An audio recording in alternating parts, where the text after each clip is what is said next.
Hello students. Under the aegis of Directorate of Higher Education, Haryana, I welcome you all to the lecture on the poem Woman Work written by Maya Angelou. This poem is prescribed in the syllabus of BA second year, semester 3rd at Bhagat Phool Singh Mahila Vishwavidyalaya. I, Ritu Marathi, will familiarize you to the poet Maya Angelou along with the different aspects of the poem.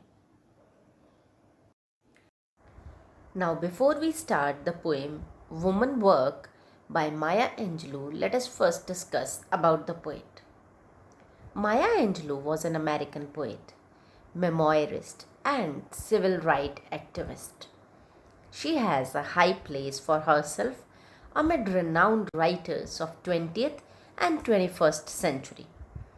She has published 7 autobiographies, 3 books of essays, several books of poetry, and is credited with a long list of plays, movies, and television shows. And apart from all these, she has even published several books related to the cooking. She received dozens of awards and many honorary degrees. Now, talking about Maya Angelou as a writer, we find that she has been a versatile genius, and in that she tried her hand at several activities. Like, she worked as a conductor, dancer, singer, apart from being a very famous writer. Her first acclaimed work was I Know Why the Caged Bird Sing. In that, she publicly discussed different aspects of her personal life, and that too very honestly. She was respected as a spokesperson for black people and women, and she always raised her voice against all kinds of suppression, be it for women, be it for the black people. So, racism and discrimination are very close to her heart, and she has very vocally raised her voice whenever she finds some kind of discrimination in the society, in whatever form it was found. And the long list of awards she has got includes Grammy Award, Presidential Medal of Freedom, Langston Hughes Medal, etc.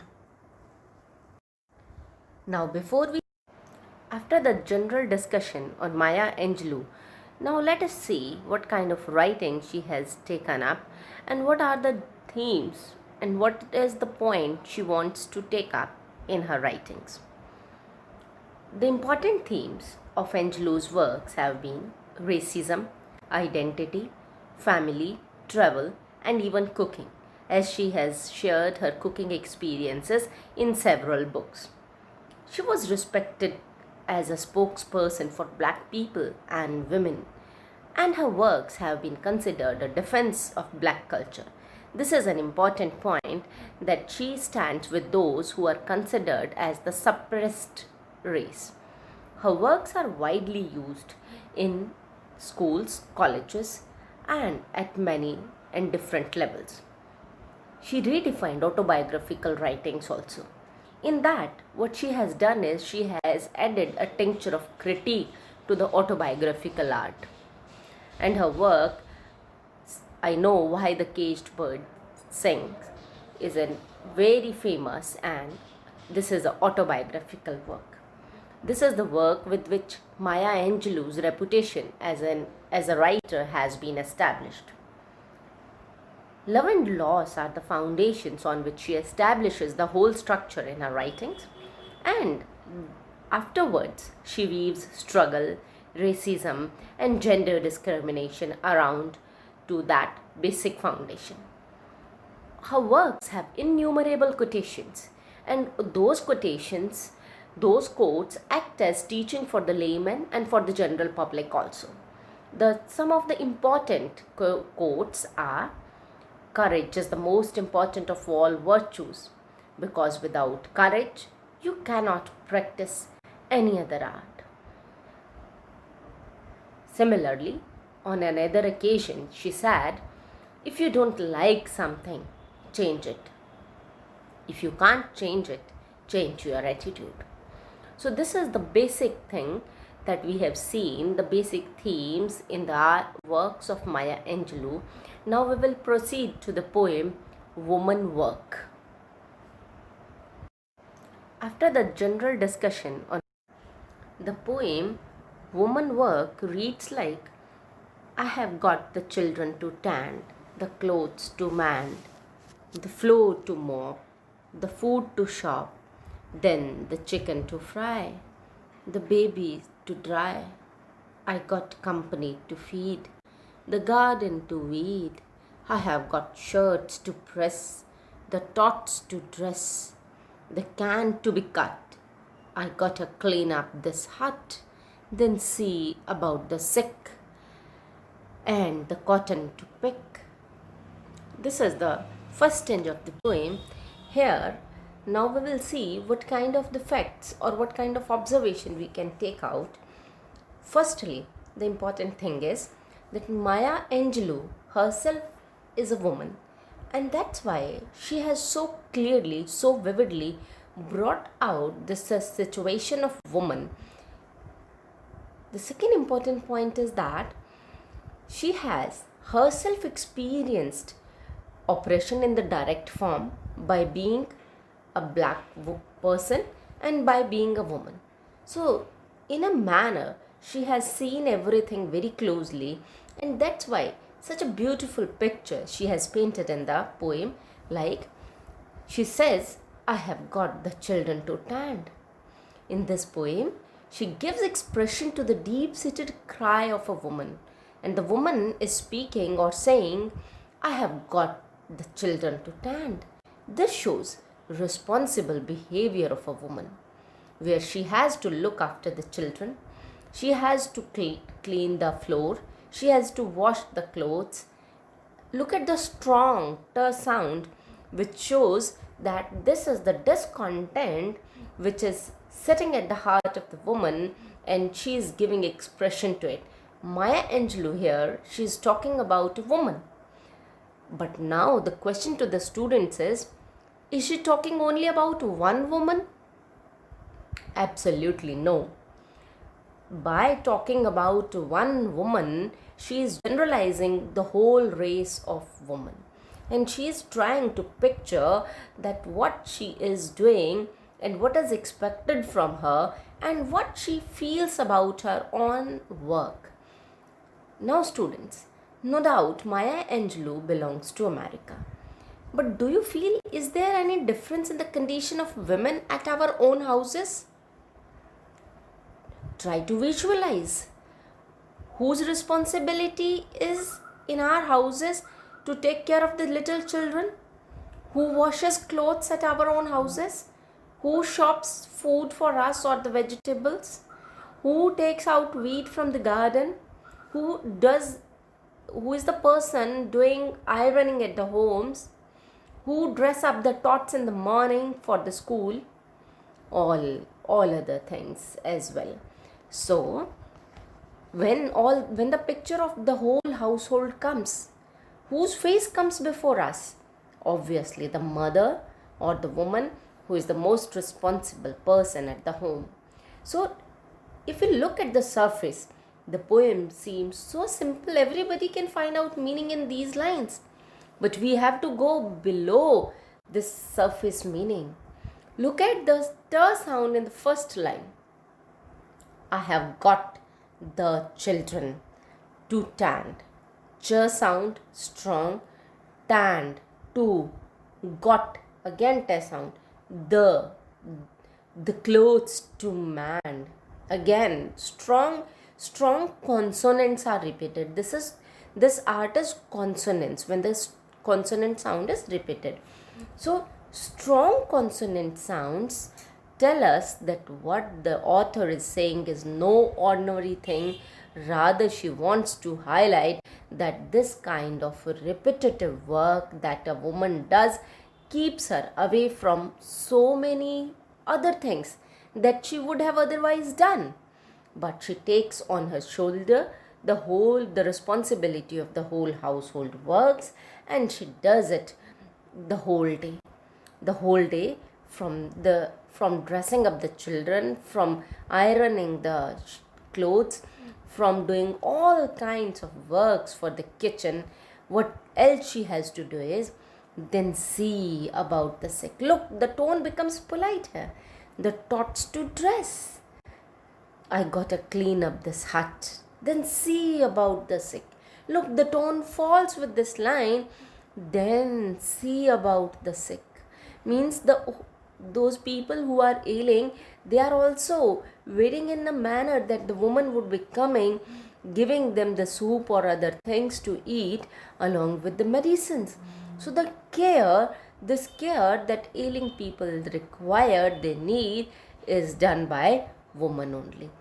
Apart from this, again, and the cotton to pick, again the strong sound is coming, and the cotton to pick. So here she concludes the stanza that and the cotton to pick. So look at the point that this woman, she's not limited to the household work, rather at the farmhouse also she is expected to pick cotton from all those plants that are growing from the cotton plants. So all the different kinds of work have to be taken up by a woman. So we can in a manner see that Maya Angelou has given expression to the deep-seated cry of a woman who wants to say something which is very deep, something which means more to a woman. Coming to the second stanza, it reads like, shine on me, sunshine, rain on me, rain, fall softly, dewdrops, and cool my brow again. Similarly, the third stanza is also in continuation. Storm, blow me from here with your fiercest wind. Let me float across the sky till I can rest again. So these are the two stanzas, and they are in variation with the first stanza. In the first stanza, which read like I have got the children, means the first stanza clearly tells us about the responsible behavior or the duties or the different kind of things that a woman does in her household, and which is a routine of her everyday life. Now coming to a different thing. In the second stanza, we focus more upon the wish. The writer, the poetess, has talked about the wish of a woman. What happens if she gets time? She also wants to sit and enjoy the sunshine. She also wants the rain to fall on her softly. And she also wants the dewdrops to cool her brow. Means we cannot say that a woman is not a lover of nature. No. Rather, she has no time to enjoy those things because her work, her responsibilities at the house keeps her so busy. All those responsibilities, they are in a manner, they keep her so engrossed, so busy that she has no time for nature to enjoy. Storm. The third stanza starts with the word storm, blow me from here. What does it shows? It shows that when she talks about rain, sunshine, dewdrops, she is reminded of the work also. As in a poem by Andrew Marvell, who said, but at my back I always hear time-winged chariot hurrying near. These are the lines of the poem To His Coy Mistress, written by Andrew Marvell, who was a metaphysical poet in 17th century. Here also that woman is reminded of the work. Work? What kind of work? Work that she has to do. That's why she cannot enjoy rain. Rather, she has to ask the storm to blow her, to make her to do the work. Let me float across the sky. Look at the pity of a woman. She has to be floated across the sky till I can rest again. Actually, there are two kind of persons in the poem. One is woman, and the other kind of person that we cannot see in the poem is society. And society is depicted by Maya Angelou in the background of the poem. But we can see clearly that a woman does not set roles for her own self. Rather, it is the society that predefines the role of a woman in the social framework. Neither work and nor rest is a choice for woman. Both these things are given to her. So this is the theme of the feminism also, that woman is made to do. She does not does herself. The choice in her life, or the choice, be it work, be it enjoyment, is forced upon her. So she is not the primary one, even for her own self. She is the secondary person. So here we can also talk about Simone de Beauvoir, the French feminist, who has written the book The Second Sex, where she talks about one is not born but rather becomes a woman. So society is in the background, and society is making woman. Woman is not born. Nobody is born with so many responsibilities. It is the social framework, it is the conditioning in the family, or conditioning by the neighbors or the society or the framework or the setup or the culture or the traditions that has given all these things to woman in a heritage. These responsibilities have become a part of her life, part of life of not just one single woman, rather all the women in the society.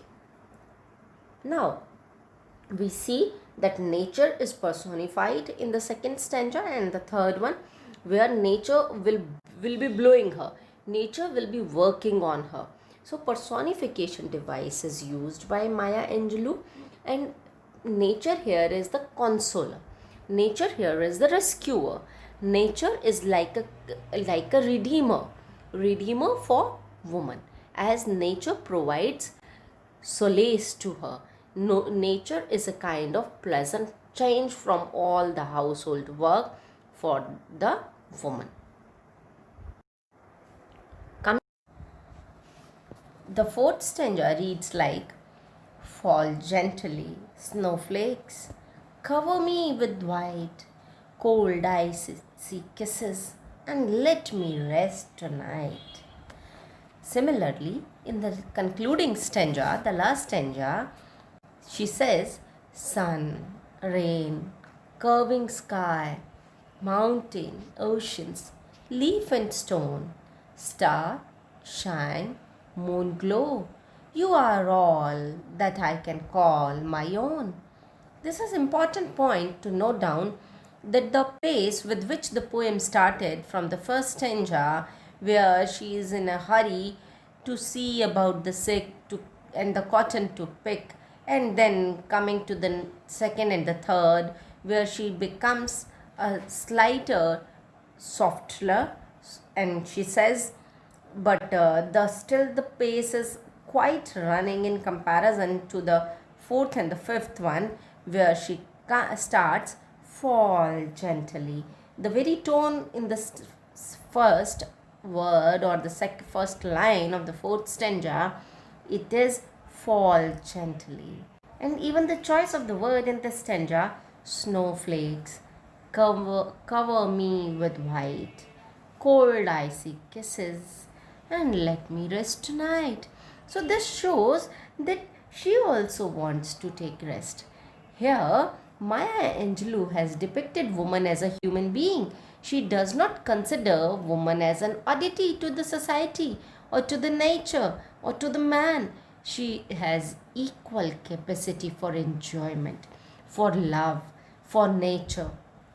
But she is above all these things. She is the one who connects herself. She is in communion with nature, and that's why she calls even sun, rain, along with leaf and stone as her own.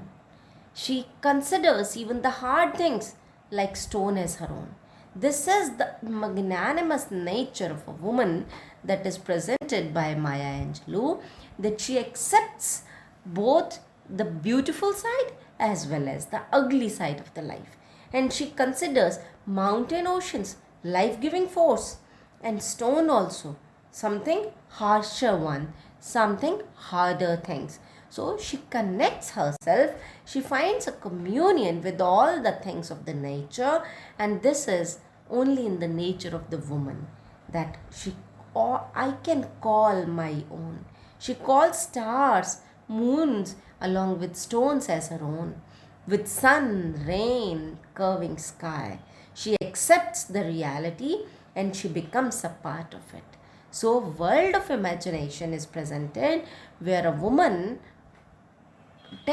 she puts forward that woman is actually a human being and she also wants change, and the change like enjoying nature, rain, falling snowflakes and the moon glowing. She has equal capacity with a man to enjoy all the beauties of a nature.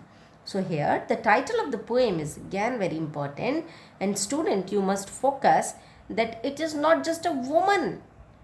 Here she is not presenting only a woman. Maya Angelou is presenting woman work. What a woman wants along with the work that she is made to do or she takes upon herself to do. So woman is actually a mold that is prepared by the society before her birth, and she has to fit into that mold. So here woman work is presented by Maya Angelou so beautifully in the poem Woman Work. Now the next slide will tell you about the stylistic devices. The various stylistic devices or the literary devices have been used by Maya Angelou in order to clear the theme or in order to stress several points in the poem. The first stylistic device is foregrounding. In the foreground, a woman is presented along with all the kind of the works that she is busy with. So the title of the poem is here Woman Work. So in the foreground is the woman, but how she is made to do work or who makes her to do all these work is in the background. So society is acting in the background and woman is in the forefront of the poem. Next is the symbolism. Symbolism that all sometime the works that have been depicted, they have certain symbols with them, like feeding, weeding, like moping or cutting or picking up the cotton, all these things like tending the children. All these works act as a symbol of suppression for woman. They act like she is made to do those works repeatedly without any break and without any change. So it shows that they have a symbol that she is made to do all these things. And the symbol of sunshine, rain, they are symbols of nature, solace, the redeemer. So nature is a symbol for redeemer for a woman. Then in the last lines or in the second last two stanzas, we see that how snowflakes again is a symbol for a softer side of the life. Moon glow, again peaceful. Then ocean, mountains, symbols or the life-giving forces. So woman is associating herself with all these things because she knows and she values the life-giving forces as well as the harsher side of the life with leaf and stone. Then is personification. Nature is personified at several points, like she wants nature to cover her face. She wants nature to blow in order to storm her float across the sky. So, personification that has already been discussed. Rhyme scheme. Rhyme scheme we can see in the first stanza is very regular rhyme scheme. Tan, man, mop, shop, AA, BB, CC, DD, EA, EE, FF, GG, HH. So this is the rhyme scheme of the first stanza. Then the second stanza, flakes, white, and tonight. Again AABB, sky, glow, stone, on. So a change is seen in the third one where it's AB, and not that regular rhyme scheme is there as we can see in the first one. Sunshine, rain, drops again, here, wind, here, sky, wind again. So we can see that in the first stanza the rhyme scheme is very regular. So we can call this poem as the modern poem with the techniques that not very regular line length is there, or not very regular rhyme scheme is there in the middle portion of the poem. Apart from that, we can see fall gently. Always the stress is on the second meter. So iambic meter is used, but meter is also not regular at all the points in the poem. The tone, the hyperbole, we have left the second point. Hyperbole is the point in the third stanza where the poetess is asking the fiercest wind to blow her, to give her a thirst to start floating across the sky. So here what actually is the hyperbolic language that is used by the poetess to give a restart to her. Tone is very important. From the starting we can observe that the tone is very running, without any stop, without any parenthesis, comma, full stop. The poetess is going down. Similarly, the work of woman is also without stop.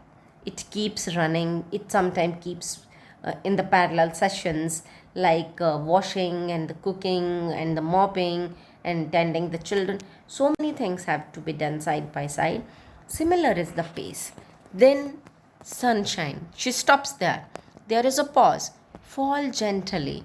Then we can see the pause, the tone getting slower down, or the softer tone is used towards the concluding line. And the last line, in fact, is the most important line where she calls, "You are all that I can call my own." Means the tone becomes very smoother towards the end of the poem.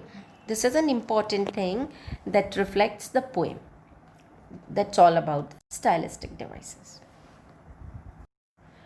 Now, after the discussion of several points like theme and the observation and the poet's inputs and the stylistic devices, it is time for questions. So there is a list of questions that you all have to complete and you have to submit with your concerned teacher. The questions that can be framed are: first one, what kind of image of woman is presented in the poem? Next, how is woman shown as human being in the poem Woman Work? Third one, discuss feminist aspect of the poem. Next, discuss the title of the poem Woman Work. The last one, discuss the literary devices in the poem. Thank you, and I hope you have paid attention to all the facts that have been discussed in this presentation, and you will be incorporating all these points, all these things in your answers. Thanks for your patient listening and learning as well. Thank you. Now, after